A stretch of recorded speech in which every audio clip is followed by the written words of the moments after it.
I gave my stepmom the perfect Mother's Day gift. And then I watched her face shift as she realized what it really meant. I was 10 when Dad married Veronica. Mom had been gone for 1 year. Melanoma. It spread faster than anyone thought it would. One day she had a bad headache, and not even 2 months later, I stood at her graveside in a black dress that still had the store tags on it. Dad waited exactly a year before bringing Veronica into our lives. She worked at his investment firm, handled client relations. She had a bright white smile, perfect blonde hair that never seemed to move, and the kind of presence that wore high heels to backyard barbecues. She makes me happy again, Dad told me. His voice was gentle, but there was steel behind it. I need you to try, Lena. So I did. I helped her move in, carrying boxes of designer shoes into the closet where Mom's old gardening clothes used to hang. I nodded along when she rearranged the furniture, swapping out our family photos for some abstract artwork that, according to her, made the place feel more open. I even smiled when she ripped out Mom's vegetable garden and replaced it with a sleek meditation patio. Because, in her words, growing your own food is so provincial. For 4 years I played the role of the polite, grateful stepdaughter. I went to her work events wearing the dresses she picked out for me. I listened to her friends gush about how grown-up I was for 15. I smiled through the pain, keeping my grief buried under straight A's and fake laughs. Dad didn't notice when my laughter faded. He was too caught up in Veronica's busy social life, and all the new clients she was bringing in. Too distracted by wine clubs and couples retreats. At night I slept with Mom's old sweater under my pillow, until it stopped smelling like her. Veronica made efforts, I'll give her that. She bought me expensive gifts on my birthday, usually stuff she'd want for herself. She threw fancy dinner parties and would introduce me to her guests as our daughter, even though no one ever remembered my name. She even opened a college fund for me, and made sure every person in her circle knew how generous she was. But when I got my first period, it wasn't her who helped. I had to Google what to do. And when the nightmares came, ones where I watched Mom die over and over again, the family dog was the only one who comforted me. It all came to a head my sophomore year. I'd landed the lead role in our school play. It was the first thing that had lit a spark in me since Mom passed. Opening night was the same evening as Veronica's charity gala. You'll need to skip the show, she said, not even glancing up from her phone. The Bentleys are coming, and they're bringing their son. He's at Princeton. Connections, Lena. Dad opened his mouth to argue, but closed it the second Veronica touched his arm. It's just a high school play, he said quietly. There will be others. I went upstairs and pulled out the antique jewelry box Mom left me.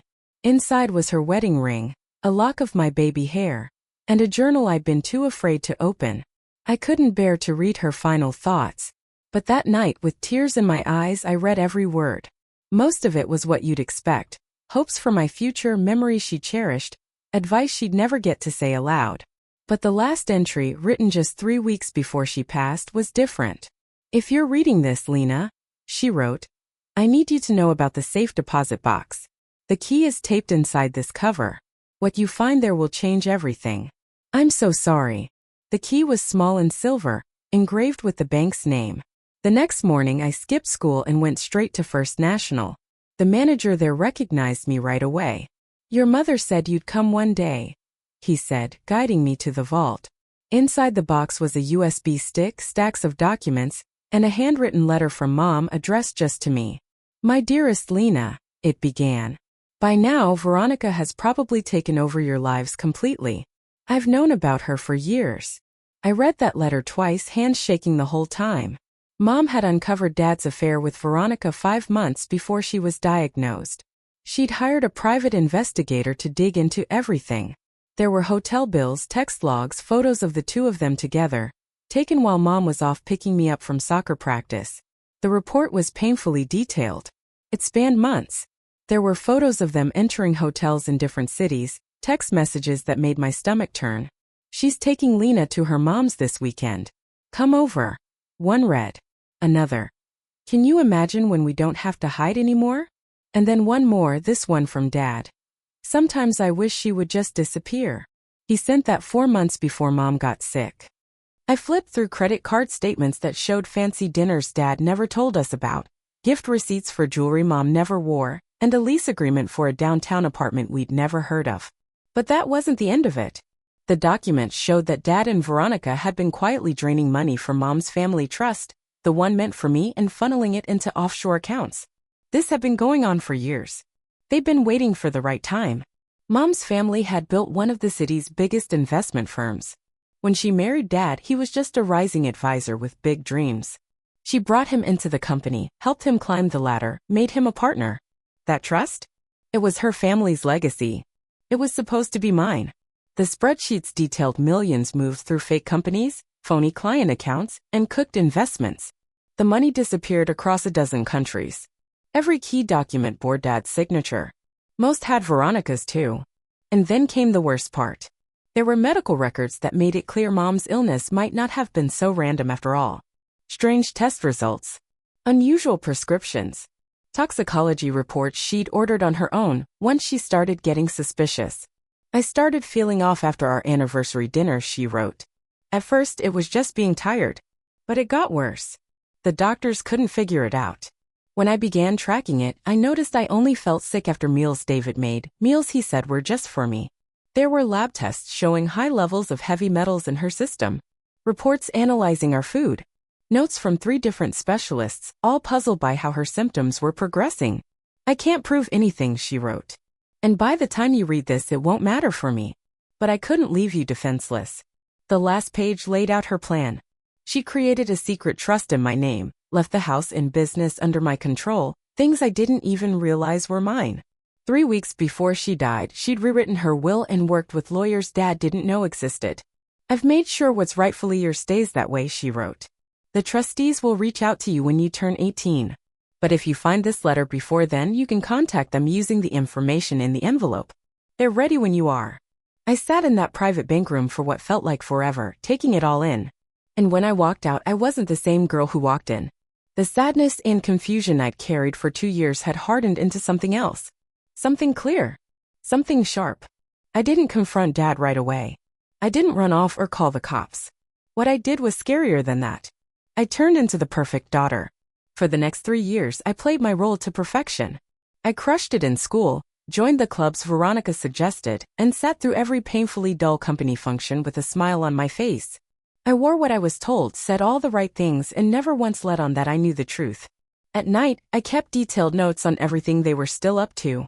Every time Dad talked about some tricky client or mentioned a complicated investment at dinner, I did my homework, tracing the companies and following the money trail through their tangled web of fake businesses.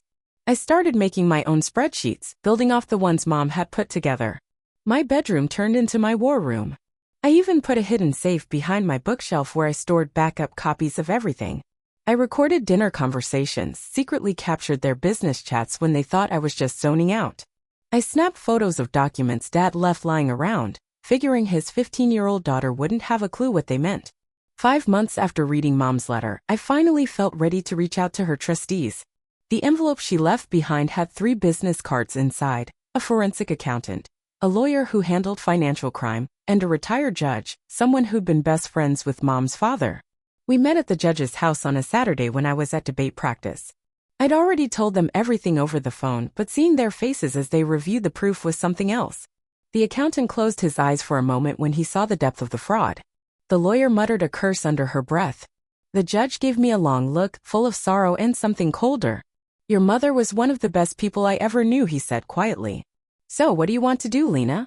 I'd spent months weighing that question. I could have blown it all up right then, sent Dad and Veronica to prison. I could have run off and waited for my 18th birthday to take control. I could have confronted them and forced a showdown. But instead, I picked Mom's path, careful, deliberate justice. I want to learn everything, I told them. About business, finance, the law, everything I need to run the company. I want to be ready when I take it all back.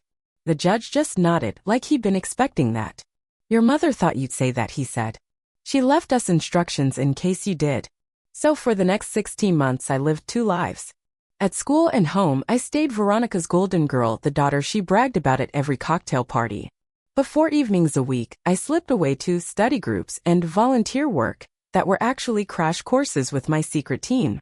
The accountant taught me how to dig into financial statements, how to spot fraud, and how to follow even the most complicated financial transactions.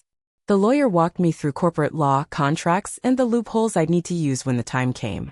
The judge connected me to people who knew Mom, folks in banking, investment, and law enforcement, people disgusted by what had happened to her legacy. Meanwhile, I worked with Mom's legal team, prepping everything: the trust, the case, the strategy. I graduated high school at 16 early. Dad and Veronica were over the moon. Their genius daughter, off to Yale on a full ride. What they didn't know was that I'd also been taking college-level business and finance classes online. I was learning everything about the company they thought they had control over, and the accounts they assumed were hidden from me. "We're so proud of you," Dad said at my graduation party. It was small. Just family and a few of their close friends. No one from school. No one who actually knew me. "You surpassed every expectation," Veronica chimed in, wrapping her arm around me as the photographer snapped a shot. "Early admission to Yale, the board's already buzzing about your future with the firm." I smiled for the camera, knowing I'd be running that board in under 3 years. Later that summer, Veronica told me she wanted to make things official. "You're my daughter in every way that matters," she said one afternoon over lunch at her favorite overpriced bistro. She reached across the table and gently touched my cheek. "Let's finalize the adoption before college." I watched her face closely. There was a slight tightness in her eyes. A flicker of something calculated when she glanced at Dad before turning back to me. This wasn't about love. It was about locking in her status. If something ever happened to Dad, having me as her legal daughter would give her a stronger claim to the business. I smiled and hugged her. Whispered that I'd love nothing more. "We should celebrate," Dad said, already waving the server over. "Maybe a weekend in the Hamptons? We could invite the Whitakers. Their son's at Harvard Law," Veronica added. "That sounds perfect," I replied, already thinking about the file I'd compiled on the Whitakers' thinking tech company, and how, last year, it got a suspicious cash boost from one of Dad's shell accounts. That night, I called an emergency meeting. We gathered in the judge's study, a place lined with old books and thick silence. I told Dad and Veronica I was sleeping over at a friend's to celebrate graduation. "They want me to sign adoption papers," I said. "Does that mess with the plan?" The lawyer laid out documents on the table. "Actually, this could help us," she said. "The adoption process requires updated financial disclosures. It'll give us a fresh snapshot of their assets." "And your mother's trust?" I asked. "It's airtight," she said. "The adoption changes nothing." "How close are we?" I asked. The accountant pushed up his glasses. "We've traced about 73% of the missing money," he said. "Through 4 countries into accounts we can identify. That's more than enough to press charges." "And the evidence about Mom?" the judge asked, softer this time. This part always hit the hardest. Not just that Dad betrayed her, but that he might have slowly killed her. Our medical experts couldn't say it was murder for certain, but the patterns were suspicious enough to launch a formal investigation. "We'll hold off on that for now," I said. "One fight at a time." As I was about to leave, the judge handed me a small package wrapped in brown paper. "Your mother left this for you," he said. "Told us to give it to you when you were ready." Inside was a vintage Montblanc pen, my grandfather's. "She used it to sign her first big deal," the judge said with a smile. "She wanted you to have it when the time came to reclaim what's yours." After that night, I carried that pen everywhere. Like a symbol. A promise. 3 weeks later, Mother's Day rolled around. Veronica always treated it like a national holiday. There were always expensive brunches, professional photographers, and staged Instagram moments showing off her perfect mother-daughter bond. This year, she planned a garden party for 30 of their closest friends. The big reveal? She was going to announce the adoption. All week, I worked on her gift. Late nights in my room. Compiling evidence.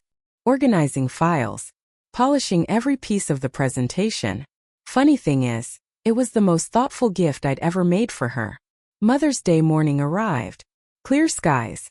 Just warm enough. And I was ready. The weather that morning was perfect.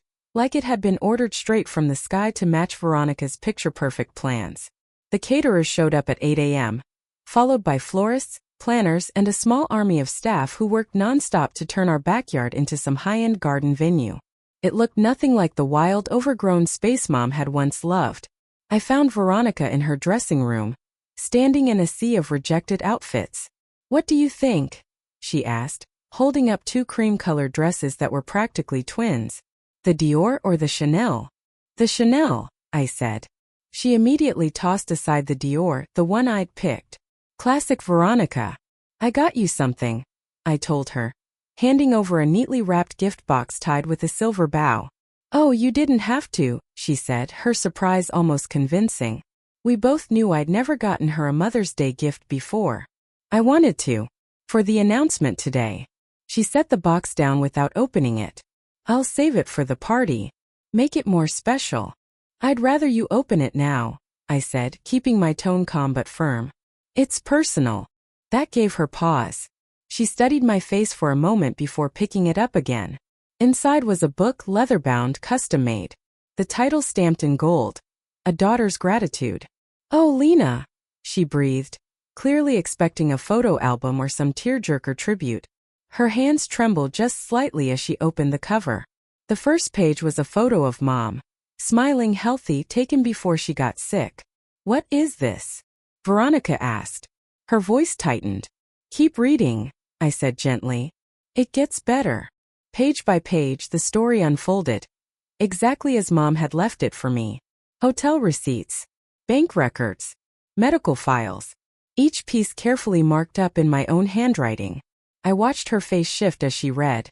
Confusion, then disbelief, then panic. By the time she hit the section on the trust fund theft, her makeup was starting to break down. Beads of sweat glistened along her hairline. "This is insane," she whispered. But she didn't stop flipping pages. The final section laid out everything. The updated trust, the legal action already underway, and the meeting scheduled for tomorrow with the FBI's Financial Crimes Division. "Those offshore accounts you and Dad set up?" I said casually, sitting on the edge of her vanity. "Turns out, they're not as hidden as you thought." Her face froze. "Did you know that 14 countries signed new financial transparency agreements over the past few years? Or that digital wire transfers leave timestamps that match right up with your phone's GPS history?" She went pale. "Your father and I will be very interested in the terms I'm offering," I added, just as the doorbell rang downstairs. Guests had started arriving. She knocked over her mimosa trying to stand. "You ungrateful little." "Careful," I whispered. "Your audience is here. And I haven't decided yet whether to show them what's in Chapter 3. She glanced down at the book. It was open to a page showing her text messages to Dad, sent the week Mom was in the hospital. Messages complaining about visiting hours interfering with their dinner reservations.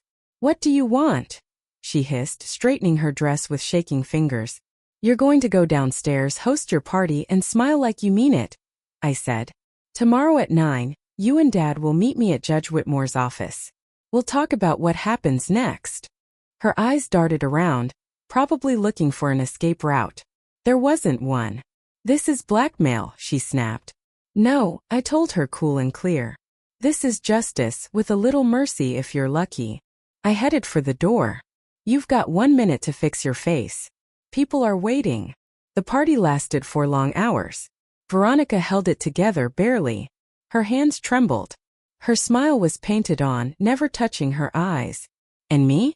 I played the part of the loving, grateful daughter. I raised my glass and toasted to the woman who shaped my path. Every word had a double meaning. Everyone landed like a slap she couldn't react to. "Lena's been such a gift," Veronica told Mrs. Whitmore, the judge's wife. "I couldn't love her more if she were my own. And Veronica has taught me so much," I added, meeting her eyes across the table. "About loyalty. About consequences." Mrs. Whitmore smiled politely, sensing tension but not sure why. "You two are obviously perfect for each other." Dad texted that he was running late from golf. Just as well. His gift was waiting in his office, an identical book with extra documents specific to his role in the fraud. As the party wound down, guests offered their compliments, praised the decor, congratulated me on Yale. I stood beside Veronica at the door, shaking hands with people who smelled like expensive perfume and private regret. A few of Dad's old business partners greeted me with vague familiarity, men who once respected my grandfather but could barely remember my name. "Tess okay?" one of them asked, lowering his voice. "She seems off." "She's just emotional," I said. "Today's a big deal for her." When the last guest was gone, Veronica disappeared upstairs. I found her 30 minutes later in full panic mode, throwing things into a suitcase. "Going somewhere?" I asked from the doorway.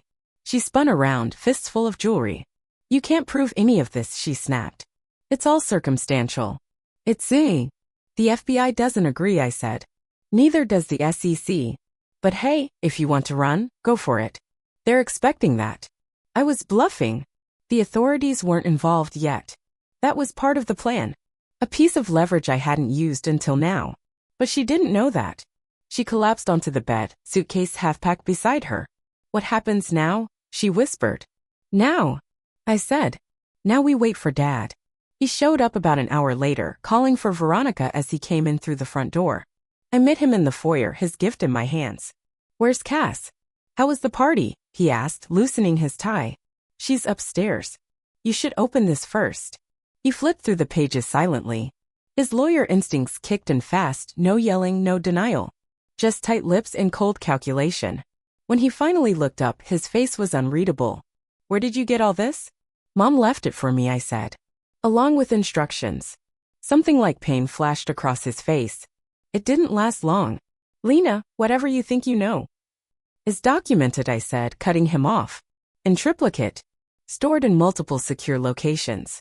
Including the evidence that Mom's illness might not have been entirely natural. That one hit him. His face went gray. You can't seriously believe I poisoned her. I don't know what I believe, I said. But the evidence is strong enough for the authorities to take a look if I decide to go there. He closed the book slowly. Carefully. Like it might blow up in his hands. What do you want? He asked. The same thing I told your wife, I said. Tomorrow. 8 a.m. Judge Whitmore's office. We'll talk about how you can stay out of prison, I said. Later that evening, once the guests had left, I found Veronica sitting alone in the dark, right in the middle of what used to be Mom's garden. She was surrounded by the stark white patio furniture she'd picked out, all sharp angles and clean lines, nothing like the wildflowers that once bloomed there. Why now? She asked, staring straight ahead. Why wait this long? I sat beside her, smoothing the skirt of my dress. Because Mom taught me to be patient, I said. And because I needed to understand everything before I acted. What do you want? I'd rehearsed this conversation 100 times, maybe more. I thought I'd feel satisfaction. Maybe even triumph. Instead, looking at the woman who helped destroy my mother, I just felt empty. Dad transfers control of the company to me, I told her. Through the original trust, the way Mom intended. You both resign publicly. But you stay on as consultants. Under my supervision. And the money you took? It goes back into the trust. In exchange, I said, I don't press criminal charges. She let out a sharp, bitter laugh. You're 17. You can't run a company. I'll be 18 next month, I said. And I've been training for this since the day Mom died, with her trustees, her lawyers, and a team you didn't even know existed. Just then, I heard Dad's footsteps approaching across the patio. Veronica gripped the arms of her chair so hard her knuckles turned white. He'll never go for this, she muttered. I stood, adjusted the necklace Mom left me. He already did, I said. Check your phone. While she and I were talking, Dad had opened his copy of my Mother's Day gift. His text to Veronica was only 3 words. She knows everything. He joined us outside, looking exhausted in the fading light. You didn't have to do it like this, he said quietly. You could have come to me directly. Like Mom did. I asked. When she confronted you about the affair. Or when she questioned the trust withdrawals. How'd that work out for her? He didn't answer. He tried a different angle. The business isn't just numbers. It's people. Relationships. If you push us out too fast, you'll damage that trust. Already handled, I interrupted. Mom's original team is ready to step in. Most of them never trusted you to begin with. They stayed because of her. Veronica shot him a look. You said they were loyal to you. That you secured their support. He lied, I told her. Just like he lied about that prenup you signed. The one with the infidelity clause. Her head snapped around. What prenup? The one I have a copy of, I said. The one that gives you nothing if you divorce. She stared at him. He stared at me. And just so we're clear, I added, I also have documentation of your affair with Zachary Trent. From legal. She stammered.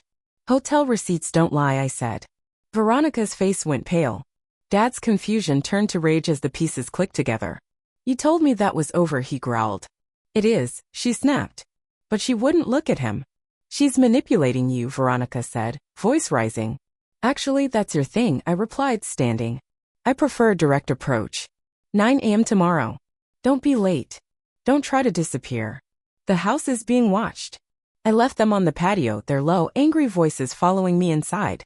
Upstairs, I called Judge Whitmore to confirm our meeting.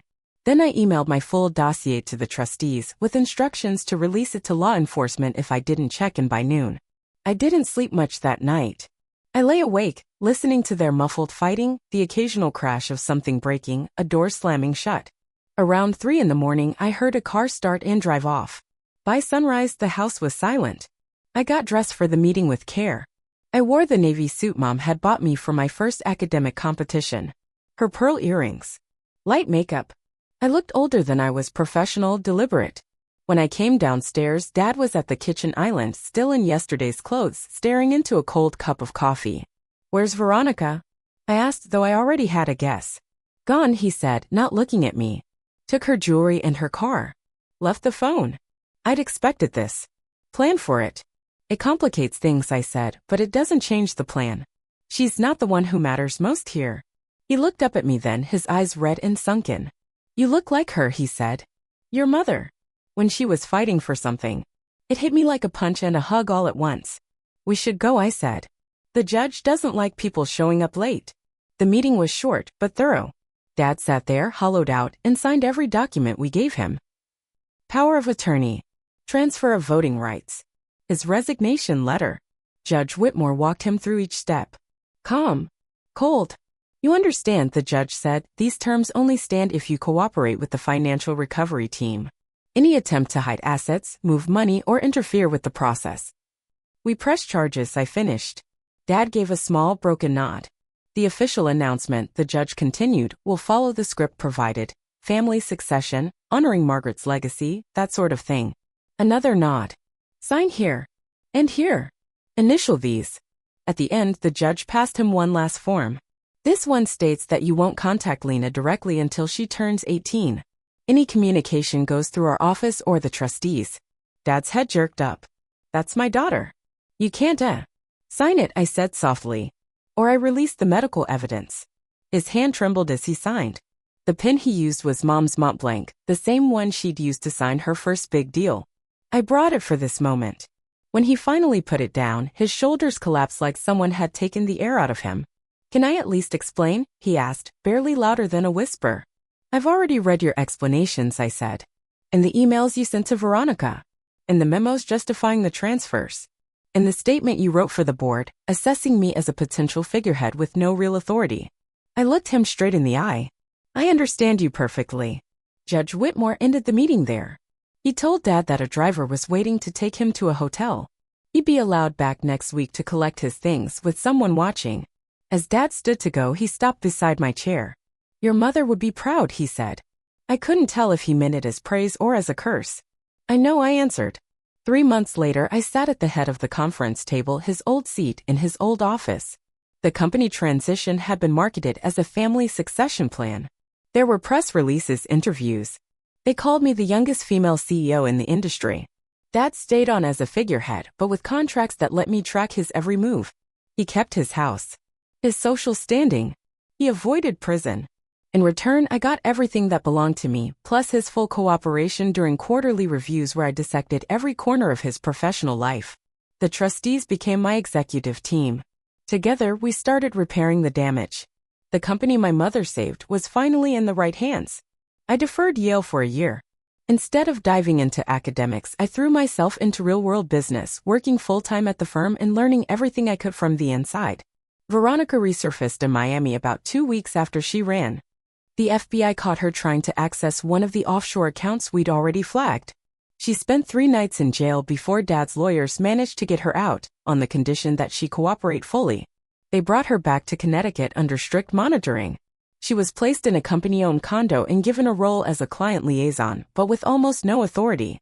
That prenup I brought up turned out to be prophetic. Dad filed for divorce, abandonment, and infidelity. She ended up with only what we allowed in the separation agreement we drafted. At first, she pushed back, threatened to expose the company's dirty laundry. But it didn't last. My lawyers reminded her that if anything came out, she would be the first person investigators went after. It wasn't justice. Not for Mom. Nothing could be. But it was the beginning of what Mom wanted for me, control over my own future. Protection for the legacy she built. and accountability for the people who betrayed her. In the background, the search for answers about Mom's illness continued. I hired specialists to reanalyze the tissue samples the hospital had saved. I had tests done on old items from her vanity, things I'd never touched. I even tracked down doctors and nurses who treated her. The results? Still unclear. Patterns that raised eyebrows but no proof. No smoking gun. Dad kept denying he had anything to do with her death. Even behind closed doors with his lawyers, where he admitted to everything else, he stuck to that line. The cancer was real, he told them. I didn't touch her meds. Didn't poison her food. I wanted her gone, yes. I wished for it. But I didn't do it. I didn't know what to believe. Part of me wanted him to be guilty of it all. A monster I could bring down without regret. But another part, some softer part one didn't like to admit still existed, needed that one boundary left unbroken. It let me hang on to at least a shred of the father I used to know. Under new leadership, the company started to thrive. We dismantled the schemes Dad had built. Recovered most of the stolen funds. Rebuilt trust with clients who'd lost faith. I worked 16-hour days.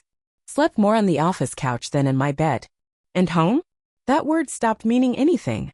The house didn't feel like it belonged to me anymore. I sold it 5 months after taking over. Moved into an apartment downtown, close to work. Small, quiet, mine. Dad ended up in a modest house in the suburbs. The country clubs didn't invite him back. Most of his old friends disappeared after the press release made it clear he hadn't left the company willingly. Last week, I visited Mom's grave for the first time since everything began. I knelt beside her headstone and laid down a bunch of wildflowers, the kind she used to plant in that old garden. I did what you asked, I said. The company's safe now. Your legacy's protected. I wish you could see it. As I stood to leave, I saw someone standing a little ways off. It was Veronica. She was holding a small bouquet of her own. Our eyes met. She didn't come over. Just gave me a slight nod, then turned and walked away. Some lessons take years to land. Some gifts keep unfolding long after you open them. Every Mother's Day since, I've sent Veronica the same thing. A photo of Mom, smiling in her garden, with a note that reads, "Thinking of you today." She never replies. But I know she gets it. It's the only language we have left between us. And somehow it says everything. Thanks for sticking around and listening to my story.